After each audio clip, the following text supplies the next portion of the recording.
So what guarantees a successful hair transplant?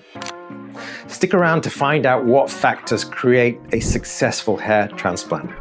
And the most important factor is probably not what you think it is. If you've lost hair and you're stable on hair loss medication but would like more hair, then you're probably considering having a hair transplant. And the main outcome that you're probably looking for is making sure that you get that successful outcome. But what defines a successful hair transplant? For sure, right? We want good growth. We want more hair where we didn't have hair. But it isn't just that simple. You see, there are multiple factors that go into creating a great outcome from a hair transplant procedure.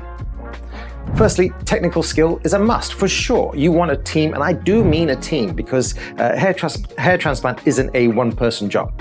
But you want a team who's skilled at delivering that outcome, meaning the grafts that are harvested, that they're harvested carefully with minimal damage, that the grafts are counted and sorted properly, they're held in the right holding solution, at the right temperature and the right pH, and that they're implanted quickly and carefully to minimize that out-of-body time. But making sure that that first graft is implanted with the same care as that last graft. This is an absolute given. But it isn't the be-all and end-all. Really, in my opinion, right, the most challenging part of the hair transplant process is actually the design process. The bit at the beginning of the day when we draw the hairline with our pen.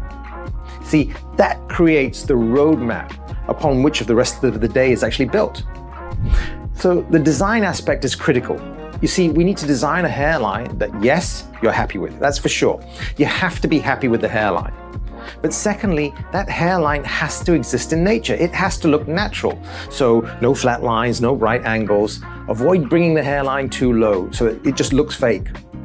So it should be designed to suit your face. So no cookie cutter approach where there's just like a semicircular line drawn on the forehead. The next up, we want to make sure that the hairline is age appropriate, both for you now and in the future.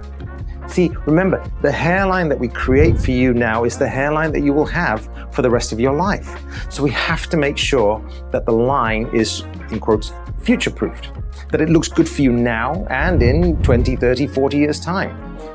Well, how do we do that? Well, experience for one. We want making sure that we take the time to discuss the hairline with our patients, have that conversation well before the surgery takes place.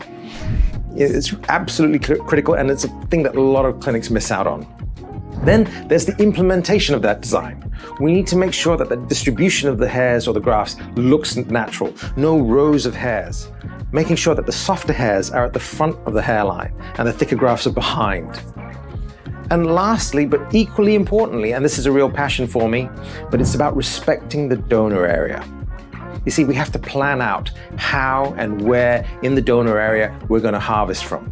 Because we want to give you a full look at the front, for sure, but not at the expense of leaving the back looking moth-eaten and threadbare. And of course, I would be remiss not to add the fact that aftercare is also important. Making sure that you come in soon after and get reviewed, get a hair wash, making sure that you get appropriate follow-up over the course of your growth phase to make sure that things are tracking along nicely. So these are really important points to make sure that you discuss with your doctor when planning your hair transplant procedure. I hope you found that useful. It's a quick rundown of what to expect. It's really important that if you're planning to have a hair transplant procedure, you get the best possible advice, and I wish you all the best of luck. Take care.